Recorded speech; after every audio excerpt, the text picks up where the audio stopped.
할렐루야. 좋으신 하나님을 찬양하고 영광을 올려드립니다. 예수님의 이름으로 여러분 모두를 축복합니다. 오늘은 145편입니다. 말씀 가운데 응답을 사모합니다. 기도하겠습니다. 영광을 받으시기 합당하신 하나님을 사랑합니다. 경배합니다. 예수님의 이름을 의지하여 간구합니다. 우리의 모든 죄와 허물을 사하시고 하나님의 선하심과 인자하심 가운데 응답하여 주시기를 원합니다. 시편의 말씀들의 깊은 것들을 깨달아 알게 하시고 사모하는 모든 영혼들이 회복되어지는 귀한 시간 되게 하옵소서. 종을 낮추시고 겸손하게 하시고 오직 말씀의 도구만 되게 하시며 말씀을 듣는 모든 죄 백성들 가운데 견고하며 분명한 신앙의 고백들이 새로워지는 귀한 시간 되게 하옵소서. 오늘도 말씀하실 하나님을 사모하며 기다립니다. 예수님의 이름으로 기도합니다. 아멘. 자, 1절 말씀부터 보겠습니다. 왕이신 나의 하나님이여 내가 주를 높이고 영원히 주의 이름을 송축하리이다. 내가 날마다 주를 송축하며 영원히 주의 이름을 송축하리이다. 여호와는 위대하시니 크게 찬양할 것이라. 그의 위대하심을 측량하지 못하리로다. 18절 말씀으로 가겠습니다. 여호와께서는 자기에게 간구하는 모든 자 곧 진실하게 간구하는 모든 자에게 가까이 하시는도다. 그는 자기를 경외하는 자들의 소원을 이루시며 또 그들의 부르짖음을 들으사 구원하시리로다. 여호와께서 자기를 사랑하는 자들은 다 보호하시고 악인들은 다 멸하시리로다. 내 입이 여호와의 영예를 말하며 모든 육체가 그의 거룩하신 이름을 영원히 송축할지로다. 아멘. 오늘도 이 말씀 가운데 응답이 있음을 믿습니다. 여호와 이레입니다. 이 다윗의 시죠. 여러분, 다윗의 신앙 고백이 그의 결심이 아주 절실하게 절절히 느껴지는 그런 시입니다. 그가 하나님의 이름을 송축할 것을 찬양할 것을 다짐합니다. 1절로 4절까지 내용이고요. 그런가 하면 하나님의 행사를 다 전하겠다. 4절 하반절부터 6절까지 내용입니다. 은혜와 긍휼을 노래하고 선포하겠다. 7절로 9절입니다. 하나님의 영광을 드러내고 선포하고 있습니다. 10절로 12절이죠. 그런가 하면 하나님의 나라의 영원함과 그 나라의 백성들이 얼마나 복 있는가를 노래합니다. 13절로 17절이죠. 이런 신앙 고백과 결심은 우리가 이렇게 쭉 읽기만 해도 은혜가 됩니다. 그러나 중요한 것은 이유가 있을 거 아닙니까? 이처럼 하나님을 향해서 오직 하나님의 이름만 송축하고 하나님의 사랑과 은혜를 그 행사를 선포하겠다는 이런 신앙적 결단을 하는 이유가 어디 있을까요? 18절로 21절에 그 이유가 세 가지가 있습니다. 하나님께서 어떤 자를 가까이 하시는가? 하나님이 어떤 자를 사랑하시는가? 다윗이 그걸 깨달은 겁니다. 여러분, 하나님은 여전히 제가 먼저 말씀드렸죠. 다윗의 하나님이나 엘리야의 하나님이나 우리나 다 똑같습니다. 우리에게 임하신 하나님이나 똑같은 어제나 오늘이나 영원토록 동일하신 분이죠. 삶이 달라요. 백성들의 삶이 다르죠. 가인과 아벨이 어떻게 같습니까? 하나님은 그들에게 은혜를 주시지만 아벨은 하나님 중심으로 살았던 사람이다. 창세기 말씀드렸죠.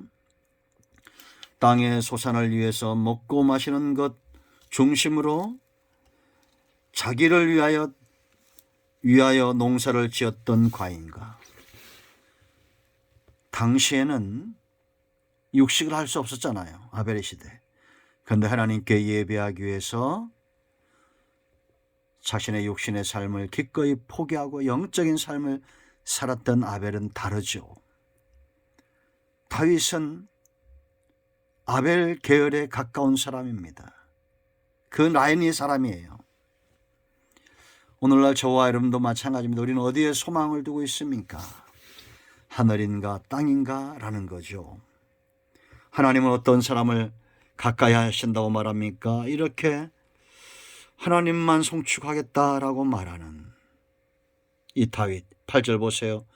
여호와께서는 자기에게 간구하는 모든 자, 곧 진실하게 간구하는 모든 자에게 가까이 하신다. 다윗이 한 거죠. 하나님 앞에 진실된 사람이 그 사람을 하나님이 가까이 한다는 겁니다. 여러분 1절로 17절에 이런 다윗의 간구와 찬송과 결심은, 이 내용들은 거짓되지 않은 진실입니다. 여기 진실, 에메트, 올바름, 견고한 이런 뜻입니다. 간구하는 자들의 중심을 말하는죠. 이새의 아들 다윗의 중심입니다. 아주 자주 나오는 설교 중에 자주 나온 말씀이죠.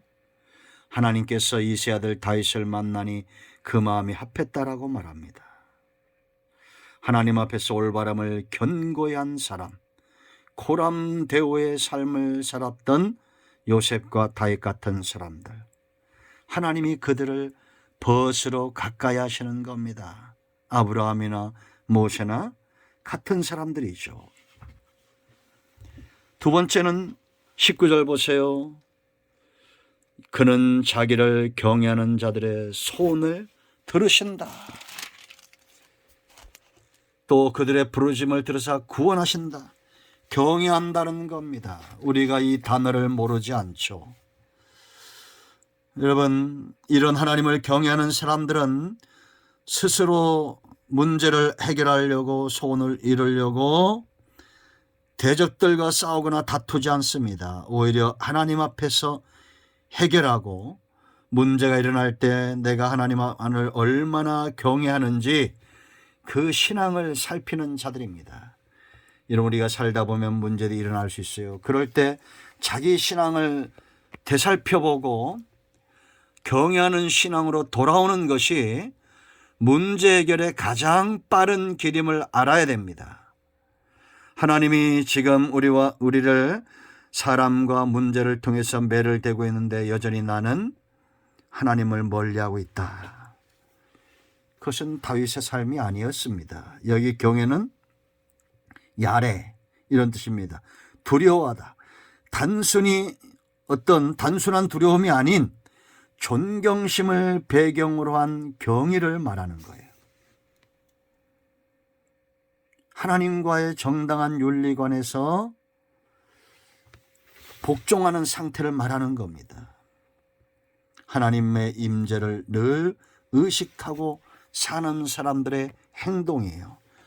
진실함이 그들의 중심이라면 경외는 행동을 수반합니다. 삶을 수반합니다.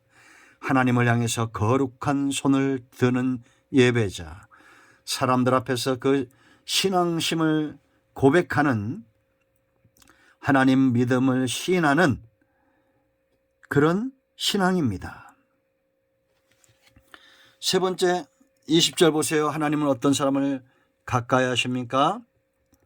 여호와께서 자기를 사랑하는 자들은 다 보호하시고 악인들은 다 멸하시리로다. 그러므로 21절 내 입이 여호와의 영예를 말하며 모든 육체가 그의 거룩하신 이름을 영원히 송축할지로다. 1절로 17절의 내용을 다시 한번 21절에 다짐하고 있습니다. 왜냐? 하나님은 자기를 사랑하는 자들을 사랑하시기 때문이에요. 여러분, 사랑에서 가장 중요한 게 뭐라 했습니까? 대상이라고 그랬죠. 이 대상이 왜 중요하냐? 어떤 대상을 사랑하든지 마음을 다 빼앗기게 되어 있습니다. 이단들이 끊임없이 번성하는 이유입니다. 잘못된 데 마음을 빼앗기니까 거기 올인하는 겁니다. 그러나 우리는 하나님께 올인하는 백성이 되어야 됩니다. 이 관계를 소중히 여겨야 됩니다.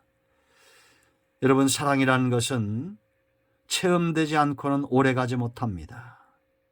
그러므로 하나님을 힘써 사랑하고 마음을 다해 사랑하고 목숨을 다해 사랑해야 됩니다.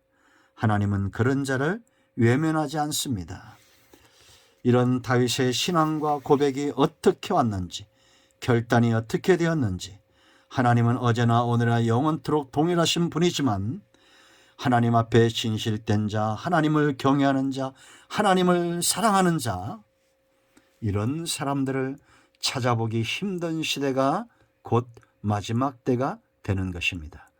아벨처럼 땅에 소망을 두지 않고 하나님을 예배하기 위해서 기꺼이 삶도 포기하는 사람, 그런가 하면 가인처럼 자기 육신을 위해서 땅의 소산만 신경 쓰는 사람, 우리는 어떤 라인에 서 있습니까?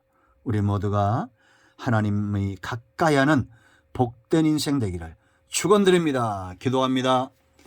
이 말씀대로 되기를 원합니다. 예수님의 이름을 의지하여 기도합니다. 우리 가운데 마음이 상한 자, 병든 자 치유하시고 회복시켜 주시고, 하나님을 가까이 하고 하나님을 사랑하는 진실되고 하나님을 경외하는 자, 하나님을 사랑하는 자의 삶을 살게 하옵소서.